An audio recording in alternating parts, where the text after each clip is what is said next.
Imaginez un instant. Qui sera là pour vous tenir la main lorsque vos forces s'éteindront? Qui portera vos fardeaux invisibles quand le corps fatigué refusera d'obéir? Cette question, aussi simple qu'implacable, agit comme un miroir cruel. Elle nous force à contempler l'avenir que nous évitons d'affronter. Dans le silence de la vieillesse, derrière chaque ride et chaque souffle plus court, se cache une vérité inconfortable que Freud aurait appelée le retour du refoulé. Ce que nous repoussons un jour reviendra, implacable, demander son dû. Freud nous a enseigné que nous vivons entourés d'illusions nécessaires, croyances qui nous protègent de l'angoisse, fictions qui nous donnent l'impression d'être éternelles. Mais un jour, l'armure craque. Nous découvrons que la société ne promet pas protection, que les enfants n'assurent pas fidélité, et que l'amour, si souvent idéalisé, ne garantit pas la présence. Alors surgit la peur archaïque de l'abandon, cette blessure primitive qui, dans la vieillesse, se réveille avec une intensité insoutenable. C'est la blessure de tout être humain face à la solitude. Peut-être pensez-vous que l'argent, les relations ou la famille suffiront à vous préserver de ce vertige. Mais Freud nous met en garde. Le désir de contrôle n'est qu'une illusion. Même entouré, l'individu vieillissant découvre une expérience intime de solitude, car le regard des autres ne peut combler le gouffre intérieur, ce sentiment d'être laissé seul face à sa propre faim. Cette vérité dérangeante, nous préférons l'ignorer.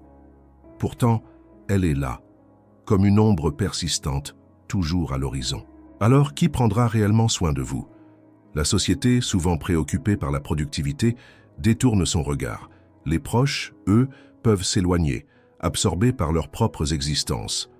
Reste une évidence brutale. Tôt ou tard, chacun est confronté à sa vulnérabilité nue. Freud appelait cela la condition humaine, une existence façonnée par le conflit entre notre soif de lien et notre peur d'être abandonné.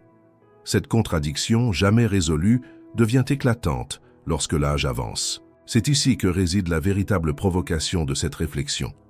Accepter que le soin ultime ne viendra peut-être pas de l'extérieur, mais de la capacité à apprivoiser sa propre solitude. À la question « Qui prendra soin de vous dans la vieillesse ?», la réponse est plus complexe et plus dérangeante qu'il n'y paraît. Elle nous oblige à affronter nos peurs, à revisiter nos liens et à sonder les illusions qui nous bercent. Et vous êtes-vous prêt à encarar cette vérité inconfortable? La vieillesse est comme un miroir que nous préférons éviter, un miroir qui reflète non seulement les rides du visage, mais aussi les fissures invisibles de l'âme. Freud nous rappelle que l'être humain, dès son enfance, cherche une figure protectrice, un refuge contre l'angoisse originelle de l'abandon. Mais ce besoin archaïque ne disparaît jamais. Il sommeille en nous, prêt à ressurgir lorsque la fragilité du corps nous rappelle que nous ne sommes plus invincibles. Alors, une question dérangeante se lève. Qui tiendra notre main lorsque les forces se retireront? Nous aimons croire que la famille sera cette présence inébranlable, mais Freud nous avertit que les liens de sang ne suffisent pas à dissiper la solitude existentielle. Derrière chaque promesse se cache l'ombre de l'incertitude. Les enfants, occupés par leur propre bataille, peuvent devenir distants. Le partenaire de vie, souvent idéalisé, peut disparaître avant nous. La vieillesse met à nu l'illusion d'un « autre » éternellement disponible pour apaiser notre peur primitive. Cette peur, Freud la nomme « retour du refoulé ». Tout ce que nous avons nié ou enfoui au fil de notre existence revient frapper à la porte de notre conscience. Dans la vieillesse, ce n'est plus le bruit de la jeunesse qui nous occupe, mais le silence. Et dans ce silence, la vérité devient insupportable. Nous sommes seuls face à notre finitude. Le soin que nous espérions des autres se dissout dans la brume de leurs absences. Pourtant, dans ce constat brutal, se cache une révélation. L'angoisse de la vieillesse n'est pas seulement liée au corps affaibli, mais à la confrontation avec l'impossibilité de contrôler la fidélité d'autrui. Freud nous rappelle que le désir de contrôle est une illusion, un mécanisme de défense contre l'angoisse de la perte. Et plus nous cherchons à nous rassurer avec des promesses extérieures, plus la réalité se venge avec cruauté. Ainsi commence notre voyage. Non pas une leçon d'histoire ou un simple avertissement, mais une plongée freudienne dans les entrailles de nos peurs les plus profondes. Ce n'est pas seulement la question « qui prendra soin de vous ?» qui hante, mais comment affronter la vérité que peut-être personne ne le fera. C'est là que la psychanalyse ouvre un chemin, non pas vers la consolation facile, mais vers une lucidité radicale. Freud a toujours insisté sur le rôle des illusions dans la survie psychologique. Nous vivons entourés de fictions, de croyances qui masquent l'angoisse de la fin. L'idée qu'à la vieillesse nous serons entourés d'amour et de soins constants est l'une de ces illusions protectrices. Mais lorsque le voile tombe, que reste-t-il? L'être humain découvre qu'il a toujours été seul dans sa confrontation avec le réel. La société, avec son culte de la jeunesse et de la productivité, détourne les yeux du vieil homme ou de la vieille femme. Le corps affaibli devient un rappel insupportable de la fragilité humaine, et le monde moderne préfère cacher cette vérité sous le tapis. Freud aurait vu là un mécanisme collectif de refoulement. Éloigner la vieillesse, c'est refouler notre propre mort. Pourtant, cette invisibilisation accroît la douleur de ceux qui la vivent. Dans cette solitude, le sujet est forcé de revisiter son passé. Les souvenirs d'enfance reviennent, les traumatismes anciens s'agitent, comme si la vieillesse était une scène où se rejouent toutes les blessures jamais cicatrisées. Freud disait que le passé ne disparaît jamais. Il persiste dans l'inconscient, prêt à ressurgir au moment où les défenses psychiques s'affaiblissent. La vieillesse devient alors un théâtre où les fantômes intimes reprennent leur place. Et si paradoxalement la réponse à la question « Qui prendra soin de vous ?» ne venait pas de l'extérieur, mais d'une réconciliation avec votre propre inconscient? Freud nous montre que la guérison n'est jamais dans l'attente d'un sauveur, mais dans la confrontation avec soi-même. Le soin ultime, peut-être, est d'oser faire la paix avec nos ombres, d'apprivoiser l'abandon au lieu de le fuir. Cette réflexion bouleverse, car elle brise la promesse sociale rassurante. Mais c'est aussi une délivrance. En cessant d'attendre un garant extérieur, nous commençons à construire une force intérieure. Ce chemin est inconfortable, mais il est le seul qui offre une véritable liberté. Freud comparait souvent l'inconscient à une maison hantée. Chaque pièce contient des fragments oubliés de nous-mêmes, et dans la vieillesse, nous sommes obligés de revisiter ces lieux. La question « Qui prendra soin de vous ?» résonne alors comme un écho dans ce manoir intérieur. Et la vérité est effrayante.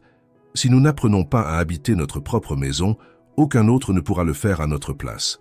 Dans la vieillesse, le corps devient un territoire étranger. Les gestes simples se transforment en obstacles, et le miroir renvoie une image que nous ne reconnaissons plus. Freud expliquait que ce décalage entre l'image de soi et la réalité vécue génère une angoisse profonde, une blessure narcissique. Qui prendra soin de cette identité fragmentée, sinon nous-mêmes, en acceptant que l'idéal du moi s'effondre peu à peu? Mais accepter ne signifie pas se résigner. Cela veut dire transformer la peur en lucidité. Freud nous invitait à regarder derrière le masque des illusions, non pour désespérer, mais pour découvrir la vérité qui libère. Ce n'est pas la promesse d'un autre qui nous sauvera, mais la capacité à faire de notre solitude un lieu habitable. Imaginez un instant, et si la vieillesse n'était pas seulement un naufrage, mais une initiation, une descente dans les profondeurs de l'inconscient où l'on rencontre enfin ses propres démons, mais aussi ses trésors cachés. Dans cette perspective, la question « Qui prendra soin de vous ?» devient une énigme métaphysique. Peut-être que le soin vient du dialogue avec ce soi refoulé depuis toujours. Ce renversement de perspective crée une tension narrative puissante. Ce que nous redoutons comme une perte totale devient une possibilité de rencontre ultime avec nous-mêmes. La vieillesse cesse d'être seulement une attente douloureuse et se transforme en voyage intérieur, une psychanalyse naturelle que la vie impose. Freud affirmait que l'amour et le soin que nous cherchons chez les autres sont souvent des projections de nos propres manques infantiles. Lorsque nous vieillissons, cette vérité éclate. Nous attendons des autres ce que personne ne peut nous donner pleinement, car le besoin est sans fond. La question « Qui prendra soin de vous ?» devient alors l'écho d'un désir enfantin de sécurité absolue, une nostalgie de l'enfance que nous ne retrouverons jamais. Cette nostalgie, si elle n'est pas reconnue, peut se transformer en amertume. Beaucoup vieillissent avec l'amertume de ne pas recevoir ce qu'ils estiment mériter. Freud dirait que cette colère est la manifestation d'un moi blessé, incapable d'accepter la limite du réel. Le danger est de finir prisonnier de cette rancune, comme un enfant qui continue à pleurer pour un sein absent. Pourtant, en reconnaissant cette dynamique, une autre voie s'ouvre. La vieillesse peut devenir l'espace d'une maturité ultime, celle qui cesse d'attendre la réparation extérieure et choisit d'offrir à soi-même le soin espéré. C'est là que le paradoxe se dévoile. Le seul qui peut réellement prendre soin de vous, c'est vous-même, en cessant de fuir votre solitude. Freud voyait dans cette lucidité une forme de liberté, car lorsque l'on cesse d'exiger de l'autre qu'il comble nos manques, on retrouve une dignité nouvelle.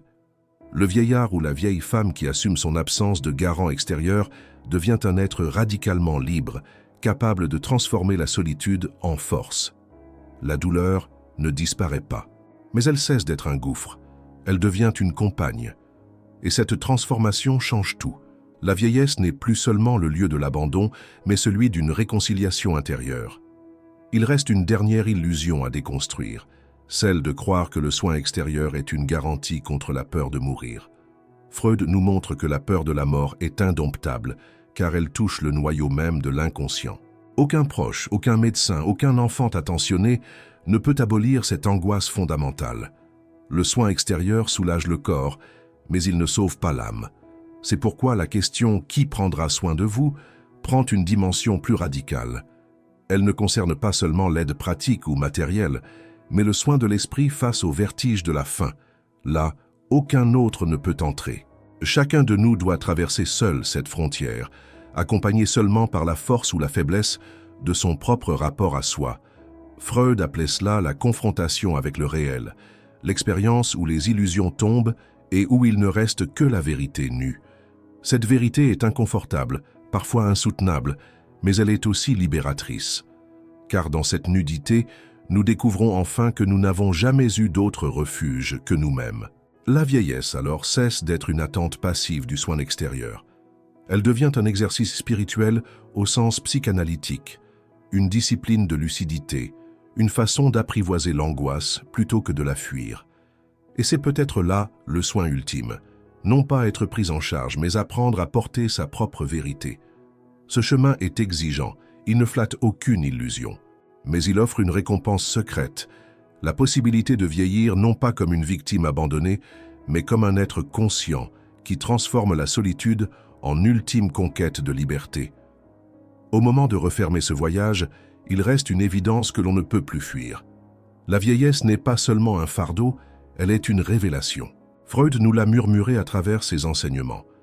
Les illusions qui nous ont protégés finissent toujours par se briser, et c'est dans ces éclats que surgit la vérité. Nous ne sommes pas éternels, nous ne sommes pas invincibles. Et pourtant, dans cette fragilité, il y a une force inespérée. La force de regarder en face ce que nous avons passé toute une vie à éviter. Dans la solitude du soir de l'existence, nous découvrons que personne ne peut porter à notre place la charge de notre angoisse. Les autres peuvent soutenir, accompagner, soulager, mais l'ultime confrontation nous appartient. C'est ici que se trouve la clé. Le soin véritable n'est pas seulement médical ou affectif, il est aussi psychique, intime, ancré dans notre capacité à apprivoiser l'inévitable. Ce que nous cherchons désespérément à l'extérieur est parfois enfoui en nous depuis toujours. Alors la question qui résonnait comme une menace, « Qui prendra soin de vous ?» se transforme en un miroir. Et si celui qui doit prendre soin de vous, c'était vous-même, dans votre rapport lucide à vos ombres, à vos blessures et à vos vérités. La vieillesse devient alors une initiation, non pas vers la déchéance, mais vers une sagesse plus nue, plus radicale, qui ne s'appuie plus sur les illusions, mais sur l'acceptation. Imaginez un instant ce que cela changerait. Vivre vos jours non plus dans l'attente de promesses extérieures, mais dans la dignité d'une conscience éveillée. La peur de l'abandon cesse d'être une prison lorsqu'elle se transforme en reconnaissance de notre liberté ultime. Ce n'est pas un chemin facile, mais c'est celui qui laisse une empreinte indélébile, et c'est cette empreinte que vous porterez, même dans le silence de vos derniers instants. Alors je vous laisse avec cette provocation.